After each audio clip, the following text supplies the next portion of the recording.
आजकल हर जिम, हर WhatsApp group और हर health blog में एक डिबेट चलती है, सोया खाना चाहिए कि नहीं। कोई कहता है सोया से हार्मोन्स बिगड़ जाते हैं, कोई बोलता है मर्दों का टेस्टोस्टेरोन गिर जाता है, और कुछ कैंसर और थायराइड डिसऑर्डर्स से कंफ्यूज करते हैं। पर सच ये है, सोया ना कोई विलन है, ना मिरेकल सुपरफूड। सोया एक मिसअंडरस्टूड फूड है जिसे साइंस कुछ और कहता है और सोशल मीडिया कुछ और बना देता है। मैं हूं डॉक्टर शुभम बत्स्या, एक सीनियर गैस्ट्रोएंटरोलॉजिस्ट, और आज मैं आपको बताऊंगा the complete truth about soya, science के डेटा के साथ और रियल क्लिनिकल लॉजिक के साथ। तो आज हम ये सारे मिथ्स एक एक करके तोड़ने वाले हैं और ये साथ ही समझेंगे कि सोया बॉडी के लिए कितना सेफ, यूजफुल और कब डेंजरस हो सकता है। चलिए शुरू करते हैं। सबसे पहले समझते हैं सोया को सुपरफूड क्यों बोला गया है और आज उसे विलन क्यों बना दिया गया है। Protein reality check and why soya matters. दोस्तों, सच ये है, इंडिया एक प्रोटीन डेफिशिएंट कंट्री है। आईसीएमआर के डेटा के मुताबिक 70 से 80% इंडियंस अपने डेली प्रोटीन रिक्वायरमेंट तक नहीं पहुंच पाते।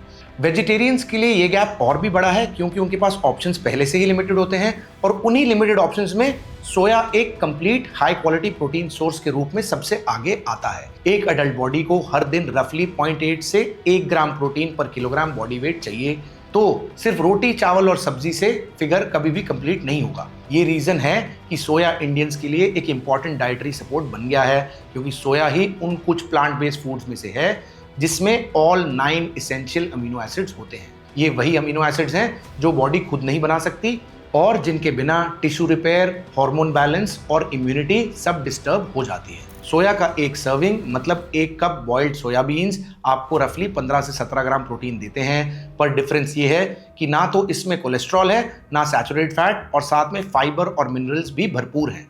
लेकिन प्रॉब्लम कहाँ शुरू होती है? जब हम अपनी डाइट में इम्बैलेंस क्रिएट करते हैं। कुछ लोग सोया को सुपरफूड बोलकर हर मील में यूज करते हैं और कुछ लोग किसी की बात सुनकर लाइफ टाइम के लिए उसे अवॉइड कर देते हैं। दोनों एक्सट्रीम सिचुएशंस हैं।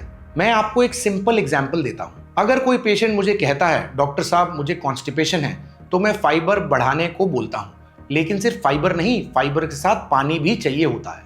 वैसे ही प्रोटीन के साथ बैलेंस और वैरायटी भी चाहिए। सोया एक ब्रिलियंट प्रोटीन सोर्स है, लेकिन हर बॉडी का डाइजेशन और टॉलरेंस लेवल अलग होता है। तो गोल ये नहीं कि सोया को हीरो या विलन बनाएं, गोल ये है कि हम उसे सही क्वांटिटी में, सही फॉर्म में और सही कॉन्टेक्स्ट में समझें।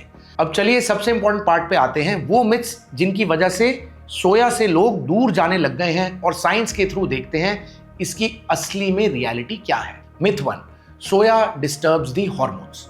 ये सबसे कॉमन और सबसे डेंजरस मिथ है। सोया में एक कंपाउंड होता है आइसोफ्लेवोन्स, जिससे लोग प्लांट ईस्ट्रोजन कहते हैं। सुनने में स्केरी लगता है, लेकिन सच है कि आइसोफ्लेवोन्स ह्यूमन ईस्ट्रोजन की कंपैरिजन में 1000 टाइम्स वीकर होते हैं। Clinical research, more than 30 long term human trials clearly दिखाते हैं कि सोया इंटेक से ना टेस्टोस्टेरोन गिरता है और ना ही ईस्ट्रोजन एब्नॉर्मली बढ़ता है।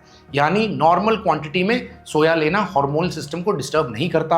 हार्मोन सिस्टम कोई स्विच नहीं है जिसे आप 1 कप सोया से ऑन ऑफ कर सकते हैं, लेकिन सोया के बिना लोग प्रोटीन डेफिशिएंट जरूर हो जाते हैं। मिथ 2, सोया कॉजेज ब्रेस्ट कैंसर। ये मिथ एक पुराने एनिमल स्टडी से आया था जहां रैट्स को extremely high doses of isoflavones दिए गए थे, लेकिन ह्यूमन डेटा कुछ और कहता है। जापान, चाइना और कोरिया, जहां लोग रोज सोया लेते हैं, वहां ब्रेस्ट कैंसर रेट दुनिया में सबसे कम है। Large population studies including one by American cancer society ने ये प्रूव किया है कि सोया ब्रेस्ट कैंसर का रिस्क कम करता है, स्पेशली उन वुमेन में जिन्होंने सोया अर्ली चाइल्डहुड से रेगुलरली लेना शुरू किया हो। आइसोफ्लेवोन्स एक्चुअली ईस्ट्रोजन रिसेप्टर्स के वीक ब्लॉकर जैसे काम करते हैं, प्रोटेक्शन देते हैं, डैमेज नहीं। Myth 3, soya causes hypothyroidism and causes decrease in your thyroxine levels. Half truth and half fear. Soya directly thyroid को हार्म नहीं कर सकता। सोया थायराइड फंक्शन को तब डिस्टर्ब कर सकता है जब आप ऑलरेडी आयोडीन डेफिशिएंट हो या थायराइड मेडिसिन पे हो। बस इतना सिंपल है। अगर आप थायराइड मेडिसिन ले रहे हैं तो सोया प्रोडक्ट्स, चाहे मिल्क हो, चंक्स हो या टोफू हो, उन्हें 2 से 3 घंटे का दवाई से गैप दें। हेल्दी एडल्ट्स, इनका थायराइड फंक्शन नॉर्मल है, उनके लिए सोया कंप्लीटली सेफ है और काफ़ी लोगों में एक्चुअली लिपिड प्रोफाइल और इंसुलिन सेंसिटिविटी को ये इंप्रूव करता है। मिथ 4, सोया से फर्टिलिटी कम होती है। Human clinical evidence does not support the claim that normal soya consumption reduces fertility. ये बहुत इंपॉर्टेंट है, इसका कोई क्लिनिकल एविडेंस है ही नहीं। इनफैक्ट कुछ स्टडीज ने शो किया है कि सोया लेने से स्पर्म क्वालिटी और ओव्यूलेशन दोनों इंप्रूव होते हैं, क्योंकि सोया आपका ऑक्सीडेटिव स्ट्रेस को कम करता है। फर्टिलिटी एक कॉम्प्लेक्स प्रोसेस है, उसमें सोया का नेगेटिव रोल दिखाने वाला कोई सॉलिड डेटा है ही नहीं।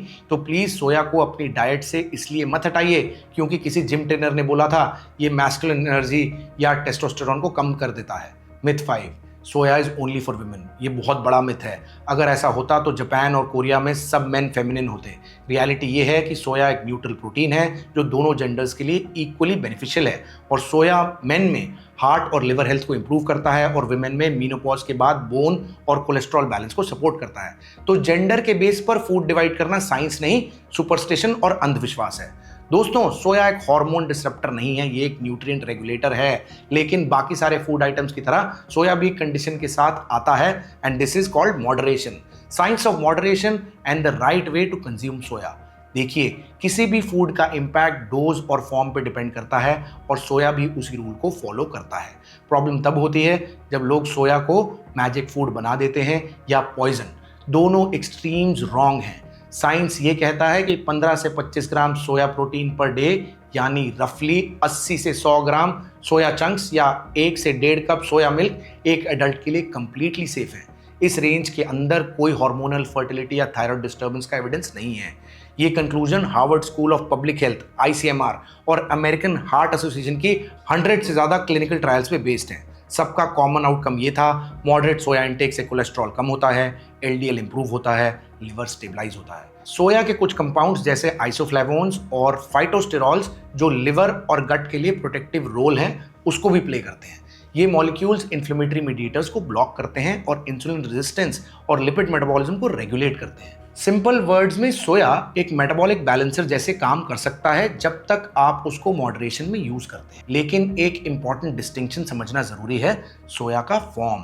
मार्केट में मिलने वाले प्रोसेस सोया आइसोलेट्स जैसे सोया प्रोटीन पाउडर्स, बार्स और आर्टिफिशियल सप्लीमेंट्स, इन सब में नेचुरल फाइबर, लेसिथिन और मिनरल्स रिमूव कर दिए जाते हैं और रिजल्ट बॉडी उसे एक केमिकल लोड की तरह ट्रीट करती है, not like a wholesome food. जो सोया नेचुरल, फर्मेंटेड या मिनिमली प्रोसेस्ड फॉर्म में मिलता है वो गट फ्रेंडली और इजी टू डाइजेस्ट होता है। टोफू या soya paneer high in protein, low in fat और कैल्शियम रिच होता है।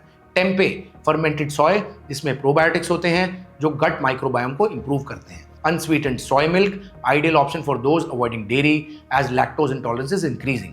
फर्मेंटेशन एक की फैक्टर है क्योंकि fermentation process anti nutritional factors जैसे फाइटेट्स और लेसिथिन्स को रिड्यूस करती है, जिससे न्यूट्रिएंट एब्जॉर्प्शन इंप्रूव होती है और ब्लोटिंग रिस्क कम होता है। अगर आपके गट में सेंसिटिविटी या IBS जैसे इश्यूज हैं तो स्टार्ट इन स्मॉल अमाउंट। 2 से 3 टेबलस्पून बॉइल्ड सोयाबीन्स या 1 कप सोया मिल्क से शुरू करिए और देखिए अपनी बॉडी का रिस्पॉन्स। सोया इंटॉलरेंस रेयर है, लेकिन अगर ब्लोटिंग या हेवीनेस फील होती है, फर्मेंटेड फॉर्म प्रेफर कीजिए, रॉ या हेवीली प्रोसेस्ड वर्जन नहीं। और हाँ, एक और प्रैक्टिकल पॉइंट, सोया को वैरायटी के साथ लेना हमेशा बेटर होता है। प्रोटीन सोर्सेज को डाइवर्सिफाई करिए। सोया के साथ lentils, paneer, curd, eggs, nuts और सीड्स भी इंक्लूड कीजिए। इससे अमीनो एसिड प्रोफाइल बैलेंस होती है और गट अडेप्टेशन और स्ट्रांग होती है। मैंने अपने क्लिनिक में हमेशा एक लाइन रिपीट करी है, बॉडी को बैलेंस चाहिए, बायस नहीं। सोया एक बैलेंस प्रोटीन है, लेकिन अगर आप उसे इम्बैलेंस क्रिएट करते हैं तो प्रॉब्लम सोया की नहीं, हैबिट की हो जाती है। दोस्तों, सोया को लेकर एक कंफ्यूजन क्रिएट हुआ है, वो साइंस की कमी से नहीं, मिसअंडरस्टैंडिंग से हुआ है। सोया ना मिरेकल फूड है ना पॉइजन, ये एक फंक्शनल प्रोटीन सोर्स है और जब इसे राइट फॉर्म, राइट क्वांटिटी और राइट कॉन्टेक्स्ट में लिया जाए तो ये मेटाबॉलिज्म, लिवर और हार्मोन तीनों सिस्टम्स को सपोर्ट करता है। साइंटिफिक डेटा क्लियरली कहता है 15 से 25 ग्राम सोया प्रोटीन पर डे या रफली 100 ग्राम टोफू, सोया चंक्स या 1 कप सोया मिल्क एक हेल्दी अडल्ट के लिए कंप्लीटली सेफ और बेनिफिशियल है। सोया के natural components isoflavones and phytosterols inflammation कम करते हैं, लिपिड प्रोफाइल को इंप्रूव करते हैं और इंसुलिन रेजिस्टेंस को रिड्यूस करते हैं। यानी ये एक मेटाबॉलिक स्टेबलाइजर है जब तक आप उसका ओवरडोज नहीं करते। प्रोसेस सोया आइसोलेट पाउडर्स या फ्लेवर्ड प्रोटीन बार से दूर रहें। Prefer tofu, tempeh, unsweetened soya milk. अगर आप वेजिटेरियन हैं तो सोया आपके लिए कंप्लीट प्रोटीन है, लेकिन बैलेंस जरूरी है। सोया के साथ दाल, कर्ड, नट्स और सीड्स इंक्लूड करिए। और सबसे इंपॉर्टेंट है, सोया का इम्पैक्ट तभी पॉजिटिव होता है जब आपका ओवरऑल लाइफस्टाइल अलाइंड हो, अर्ली डिनर, हाइड्रेशन, मूवमेंट और स्ट्रेस कंट्रोल में रहे।